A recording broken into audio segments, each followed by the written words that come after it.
have never taken a day off in almost 20 years. Get after it every single day. When you unlock the power that this is, the ability to multiply money, to take $5, put it onto eBay, and sell something and get $25 back, how in the world can you rest? Have you ever imagined making a fortune selling used clothes?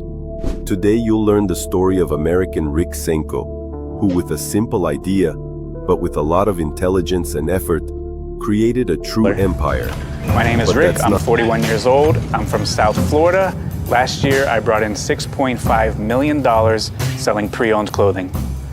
But it also took a tremendous amount of work, a tremendous amount of commitment, and a tremendous amount of sacrifice to get from where I came from to now selling millions of dollars per year and living a very, very fortunate life. In 2008, at 18, Rick Senko was unemployed, had no savings, and had a young child to take care of.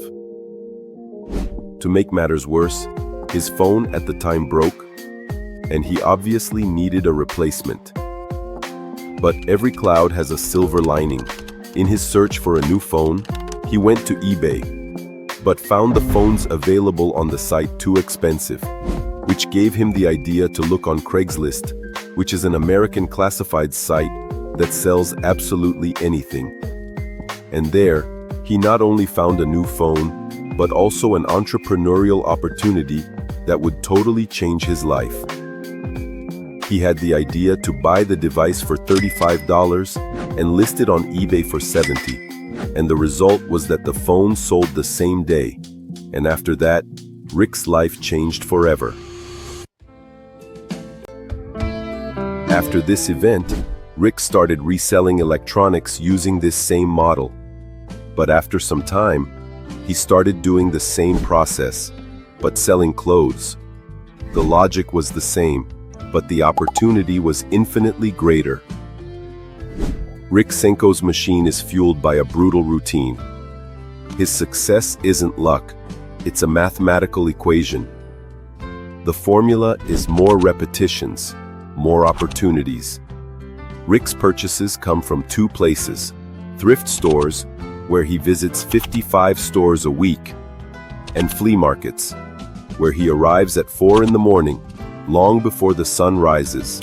Before we explain how his profit and sales process works, there is another factor just as influential to his success as any process he created, which is his ethics.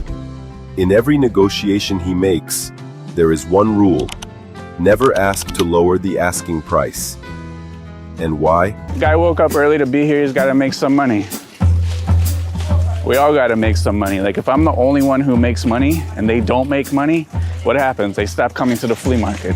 And if they stop coming to the flea market, I'm out of business. It's a thought that obviously shows his character, but also the logical reasoning that certainly helps him in all stages of his professional life. But with that said, how does he turn all these purchases into real profit? Well, obviously there are a few steps to follow before any material is posted online. The first step after buying is washing the clothes. This is, obviously, for hygiene reasons. But it also helps in the process, because if he takes a photo of the product for listing and notices a stain, he'll have to halt the whole process and disrupt his routine. Speaking of photos, that's exactly the next step: taking the photos. But not just taking photos, because there are many items, and without a very well-established process, he could spend a huge amount of time on this task. Time that he could focus on other more profitable aspects. So a maximum limit of 30 seconds per item is established. To do this, he uses tools he created himself, like a measuring ruler fixed to the table. It's a mechanical ballet: main photo, close-up of the graphic, tag photo, chest measurement, length measurement, done, next. Hundreds of times a day, and the last step before the sale itself is organization. Believe it or not, Rick keeps a manual organization, basically away from any technology. It works on 3 axes. Axis 1, category: shirts here, jackets there. Axis 2, color. Everything that's black, everything that's blue. Axis 3, date. Physical dividers separate the batches of clothes every 15 days. Think about it in practice. Sold a black Nike shirt listed on May 3rd. The employee goes to the shirts section, black aisle, and looks only at the small group of clothes between the May 1st and May 15th dividers. The item is found in seconds. But how is the profit margin decided? Well, Rick rarely spends more than $5 per item. If he spends 10, it's because the item is a grand slam. He pays between $3 and $6 for Lululemon pieces. Well, Rick rarely spends more than $5 per item. If he spends 10, it's because the item is a grand slam, a guaranteed profit. He pays between $3 and $6 for Lululemon pieces. He buys entire Burberry suits for $20. He doesn't focus on a fixed profit margin. He focuses on two things: a desired net profit, say $15 per item, and most importantly, the speed of the sale. He prefers cash flow.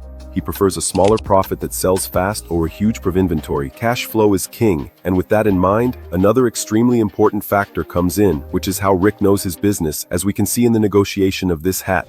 42 bucks for 14 hats, right? Yes. What do you think you make on those? One of them is probably worth 500. You're kidding me. No. I got a vintage sports specialties plain logo. I'm almost not sure I believe you. This is crazy. Look on eBay right now. Sports specialties plain logo. Uh-huh. This one here. This hat? Sports specialties. That's 500? Plain logo.